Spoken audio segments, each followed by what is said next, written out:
ഇന്നത്തെ വചനം സങ്കീർത്തനം 33:12. യഹോവ ദൈവമായിരിക്കുന്ന ജാതിയും അവൻ തനിക്ക് അവകാശമായി തിരഞ്ഞെടുത്ത ജനവും ഭാഗ്യമുള്ളത്. സങ്കീർത്തനം 33 ആരാണ് ഭാഗ്യവാൻ എന്ന് നമുക്ക് കാണാൻ സാധിക്കുന്നുണ്ട്. 12 വാക്യം, അവൻ ദൈവം തിരഞ്ഞെടുത്ത നമ്മൾ ഭാഗ്യമുള്ളവർ. ഗോഡ്സ് ചോയ്സ്, അവർ ബ്ലെസ്സിങ്. രണ്ട് ഐഡന്റിറ്റി ഈ വചനത്തിൽ നമുക്ക് കാണാൻ സാധിക്കുന്നുണ്ട്. ഒന്ന്, യഹോവ ദൈവമായിരിക്കുന്ന ജാതി, nation whose God is the Lord. ഒരു രാജ്യത്തിന്റെ ഭാഗ്യം ഭരണാധികാരിയിലല്ല, രാജ്യത്തിന്റെ GDP-യിലോ അല്ലെങ്കിൽ വളർച്ചകളിലോ അല്ല. ആരെയാണ് അവർ ദൈവമായി സ്വീകരിച്ചത് എന്നതിലാണ്. സദൃശവാക്യത്തിൽ ഇപ്രകാരം നമുക്ക് കാണാൻ സാധിക്കുന്നുണ്ട്: നീതി ജാതിയെ ഉയർത്തും. നീതിയുടെ ഉറവിടം യഹോവ ആകുമ്പോൾ ആ ജാതി ഭാഗ്യമുള്ളതാണ്.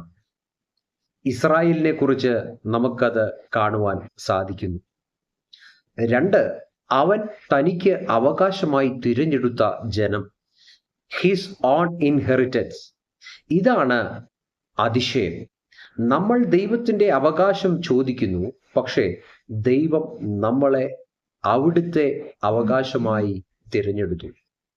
ആവർത്തന പുസ്തകത്തിൽ നമുക്ക് ഈ വചനം കാണാൻ സാധിക്കും. തിരഞ്ഞെടുപ്പ് നമ്മുടെ യോഗ്യത നോക്കിയല്ല കേട്ടോ, ദൈവത്തിന്റെ സ്നേഹം കൊണ്ട് മാത്രമാണ്. പഴയ നിയമത്തിൽ ഇസ്രായേൽ ആകുന്നു എങ്കിൽ പുതിയ നിയമത്തിൽ ക്രിസ്തുവിലുള്ള സഭ തിരഞ്ഞെടുക്കപ്പെട്ടത്. നിങ്ങൾ തിരഞ്ഞെടുക്കപ്പെട്ട ജാതി എന്ന് വചനം നമ്മെ പഠിപ്പിക്കുന്നു. ജാതി, കുടുംബം, പാസ്പോർട്ട് ഇതൊക്കെ മാറിയാലും ഈ ഐഡന്റിറ്റി, ദൈവ പൈതൽ എന്ന ഐഡന്റിറ്റി മാറുന്നില്ല. ബ്ലെസ്സഡ് എന്ന വാക്ക് ഫോർച്ചുനേറ്റ്, പ്രോസ്പെറസ്, ഫേവേർഡ് സാഹചര്യം നോക്കിയല്ല, തിരഞ്ഞെടുപ്പ് നോക്കിയാണ് ഈ ഭാഗ്യം. ഭാഗ്യവശാൽ രൂത്ത് ബോവസിന്റെ വയലിൽ ചെന്നതുപോലെ നാം യോഗ്യരായിട്ടല്ല, കാട്ടൊലിവായിരുന്ന നമ്മെ നാട്ടൊലിവിനോട് ചേർത്ത് വെച്ചത് ദൈവത്തിന്റെ കൃപയാണ്, കരുണയാണ്, ദൈവത്തിന്റെ സ്നേഹമാണ്.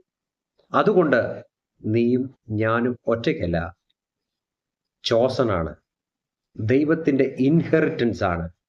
ആ തിരഞ്ഞെടുപ്പാണ് നിന്റെ ഏറ്റവും വലിയ ബ്ലെസ്സിങ്, എൻ്റെ ഏറ്റവും വലിയ ബ്ലെസ്സിങ്. യേശുവിനെ സ്വന്തം രക്ഷിതാവായി സ്വീകരിക്കുക, ഈ ഇൻഹെറിറ്റൻസിലേക്ക് പ്രവേശിക്കുക. അതിനായി ഈ വചനം സഹായകരമാകട്ടെ. God bless you.